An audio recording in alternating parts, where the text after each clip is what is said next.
Left main coronary artery అనేది చాలా important రక్తనాళం అండి హార్ట్కి.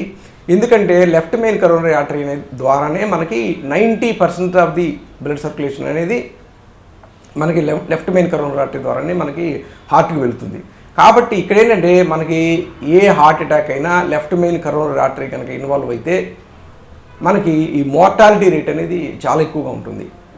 ఈ లెఫ్ట్ మెయిన్ కరోనరీ ఆర్టరీ ఉండి పేషెంట్ కనుక మనకి బైపాస్ సర్జరీలో కనుక రిస్క్ ఎక్కువగా ఉన్నట్లయితే దీనిని మనం యాంజియోప్లాస్టీ ప్లస్ స్టెంటింగ్ ద్వారా మనం దీన్ని కంప్లీట్గా నయం చేయవచ్చు. ఇక్కడ ఏంటంటే లెఫ్ట్ మెయిన్ కరోనరీ ఆర్టరీలో కూడా 3 పార్ట్స్ ఉంటాయి. Ostium of the left main coronary artery, body and bifurcation. ఈ ostium of the coronary artery, body of the coronary ఆర్టరీలో స్టెంటింగ్ అనేవి దాని యొక్క ఫలితాలు అనేవి బైపాస్ సర్జరీకి ఆల్మోస్ట్ ఈక్వల్గా ఉంటాయి.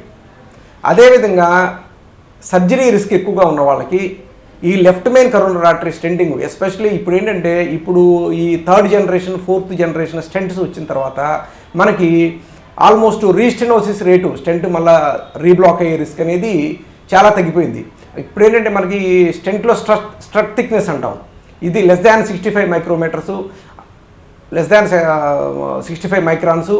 అదేవిధంగా మనకి ఈ development of drugs especially new year antiplatelet agents ఏదైతే ఉన్నాయో ఇవన్నీ కూడా మనం వాడకం వల్ల ఈ స్టెంట్ పెట్టిన తర్వాత కూడా even left main coronary artery bifurcation especially ఈ లెఫ్ట్ మెయిన్ బైఫర్కేషన్ స్టెంటింగ్ అనేది మనం ఇమేజింగ్ అంటే ఏంటంటే లోపల ఓసిటీ అనే పరికరం ద్వారా కానీ లేదా ఇంట్రావాస్కులర్ అల్ట్రాసౌండ్ అనే పరికరం ద్వారా కానీ వాటి గైడెన్స్ ద్వారా కానీ మనం ఈ లెఫ్ట్ మెయిన్ కరోనరీ ఆర్టరీ కనుక స్టెంట్ పెట్టడం జరిగితే వాటి ఫలితాలు అనేవి ఆల్మోస్ట్ బైపాస్ సర్జరీకి ఈక్వల్గా ఉండటం అనేది మన పరిశోధనల్లో వెల్లడైంది. మనందరికీ తెలుసు ఈ రక్తనాళాల్లో బ్లాకులు ఏర్పడకుండా చూడటం అనేది మన యొక్క ప్రాథమిక లక్ష్యం.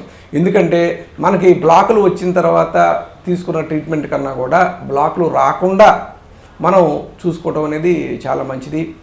ఎస్పెషల్లీ మనం ఇండియా భారతదేశంలో ఈ జీవన శైలికి సంబంధించిన వ్యాధులు అనేవి రోజు రోజుకి పెరుగుతున్నాయి.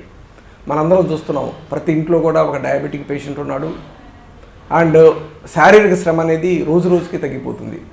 అండ్ చాలామంది పేషెంట్లు ఏంటంటే మాకు టైం లేదు డాక్టర్ గారు అని చెప్తారు.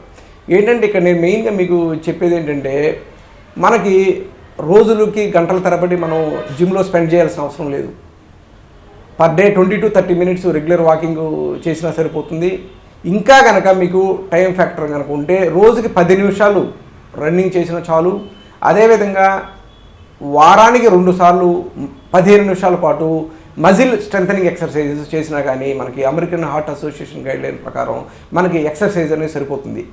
మనందరికీ తెలుసు ఈ వెయిట్ ఎస్పెషల్లీ ఏంటంటే మనకి బాడీ మాస్ ఇండెక్స్ కనుక మోర్ దెన్ 25 కన్నా ఎక్కువ ఉన్నా కానీ, అదేవిధంగా మన వెయిస్ట్ సర్కంఫరెన్స్ మగవారిలో మోర్ దెన్ 90 సెంటీమీటర్స్, ఆడవారిలో మోర్ దెన్ 80 సెంటీమీటర్స్ కన్నా ఎక్కువ ఉన్నట్టయితే ఈ 2 to 3% ఆఫ్ ది వెయిట్ తగ్గటం వల్ల మన బ్లడ్ ప్రెషర్ అనేది కంట్రోల్లో ఉంటుంది, షుగర్ వ్యాధి అనేది నియంత్రణలో ఉంటుంది, మన ఎల్డిఎల్ కొలెస్ట్రాల్ బ్యాడ్ కొలెస్ట్రాల్ అనేది నియంత్రణలో ఉంటుంది.